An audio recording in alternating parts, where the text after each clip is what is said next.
Estudo Bíblico, 1 Pedro 4, versos 1 a 11. O sofrimento pela glória de Deus. Pedro voltou à sua principal linha de pensamento ao ressaltar que os cristãos que têm sofrido com Cristo deveriam viver para a honra de Deus. O sofrimento físico pode oferecer-nos uma nova visão da vida. Elementos antes considerados insignificantes assumem um novo sentido e outras coisas perdem seu valor. Os desejos pecaminosos tornam-se menos atraentes se aprendermos a depender de Deus. Pedro, no verso 1, está se referindo à união dos cristãos com Cristo em seu sofrimento e morte, uma união particularmente simbolizada pelo batismo. Cristo viveu e permaneceu sem pecado, todavia, ele identificou-se totalmente com a humanidade pecaminosa pela vinda em semelhança de carne e por ter se sujeitado à tentação, ao sofrimento e à morte. Cristo morreu para o pecado, no sentido de que, após sua morte e ressurreição, ele não estava mais sujeito ao poder do pecado ou da morte. Embora Cristo tenha triunfado sobre a morte física na sua morte e ressurreição, a total extensão da vitória ainda não era manifestada na vida do povo de Deus. Como resultado, a morte física ainda é uma realidade a qual os cristãos têm que enfrentar. No entanto, como os cristãos agora desfrutam de uma renovação espiritual por meio de uma união com Cristo, eles têm a total certeza de que a vitória de Cristo será estendida para eles. 1 Coríntios 15, versos 25 e 26. Verso 6. Também há mortos. Alguns pensam que essas pessoas morreram depois de ouvirem o Evangelho. Outras consideram que os ouvintes estavam mortos no sentido espiritual e não vivos em Cristo. Verso 7. Dizer que o fim está próximo significa dizer que isto pode acontecer a qualquer momento, mesmo que se passem séculos enquanto esperamos. Verso 8. Mas como o amor cobre uma multidão de pecados? Quando verdadeiramente amamos alguém, ficamos muito mais inclinados a não levar em conta seus erros.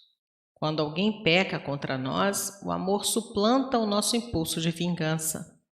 O amor não guarda recordações dos erros, mas perdoa em resposta ao perdão de Deus. Versos 9 e 10. A hospitalidade é um dos frutos do amor. Acolher outros é uma maneira de mostrarmos nossa gratidão pelo acolhimento que Deus nos ofereceu em seu reino. Ser hospitaleiro é o mesmo que servir com gratidão e sem murmuração. E a Bíblia nos manda servirmos uns aos outros. Verso 11. As palavras daqueles cujo dom envolve a fala, pregação, ensino, evangelismo, são concedidos por Deus de modo que Ele e somente Ele receba a glória pelos benefícios que elas produzem. Pedro encoraja os crentes a exercerem os dons que Deus derramou sobre cada um, para poderem com isso honrarem a Deus como bons dispenseiros da multiforme graça do Senhor, sabendo que é Ele quem supre e capacita. Quer pregando, quer ensinando ou falando com as pessoas, devemos lembrar que o Espírito pode atuar por meio de nossas palavras. Pedro exortou os pregadores a anunciar a palavra de Deus com temor e respeito. Versos 12 a 19. O sofrimento com Cristo. Tendo traçado estreitas ligações entre a vida dos cristãos e a própria vida de Cristo, Pedro descreveu o sofrimento dos cristãos como sofrendo com Cristo. Partilhamos dos sofrimentos de Cristo ao imitarmos a sua atitude de não fazer sua própria vontade, sim a vontade do Pai. Os cristãos são o corpo de Cristo e, por essa razão, compartilham dos sofrimentos de Cristo, não no sentido de acrescentam a obra acabada da expiação do pecado, mas no sentido de que o sofrimento de Cristo é estendido a eles porque são identificados e unidos com Cristo durante o tempo entre sua primeira e segunda vinda. Como será julgada a casa de Deus? Ainda que os crentes sejam julgados pelo que praticam, o juízo de que Pedro fala no verso 17 se refere às aflições que passavam em tempo de perseguição. Sofrer por Cristo é uma maneira da igreja visível ser purificada. No julgamento, a purificação da igreja será finalizada pela destruição de todos os ímpios dentro da igreja. Os verdadeiros cristãos não precisam ficar com medo do julgamento de Cristo. Muitos na igreja de Cristo não têm exercitado a fé salvadora. Pedro pretendeu que suas palavras inspirassem fidelidade a Deus, pois o sofrimento do cristão indicava que Deus estava continuamente trazendo seu reino na terra e purificando sua igreja. Qual será o fim daqueles que não obedecem? Essa pergunta retórica diz que mesmo os que fazem parte da comunidade cristã serão julgados, assim como os que estão de fora. Como resultado, aqueles que sofrem na igreja não devem se desviar de Deus. Somente a contínua fidelidade ao Evangelho, mesmo no meio do sofrimento e perseguição, será recompensada. A resposta à pergunta é muito simples.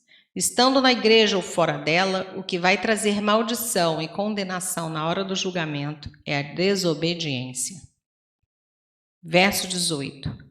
Pedro se refere a Provérbios 11:31, que usa os termos justo e pecador para distinguir entre aqueles que vivem em conformidade com os padrões de vida bíblicas e aqueles que não vivem. Pedro faz uso desse contraste para estabelecer a diferença entre a igreja, justos, e aqueles fora da igreja, pecador. Seu ponto principal é que até mesmo aqueles que participam da comunidade cristã são salvos somente com dificuldades. Um raciocínio muito semelhante ao encontrado no verso 17, a pergunta retórica de Pedro assume que se o povo de Deus é salvo somente com dificuldade, não há esperança. Humanamente falando, para aqueles que estão fora da comunidade da aliança. Verso 19, à luz do sofrimento que ocorre até mesmo na igreja, todos os que confessam a fé em Cristo devem perseverar na vida fiel. Os cristãos que perseveram em meio às duras provações provam que sua fé é genuína e verdadeira.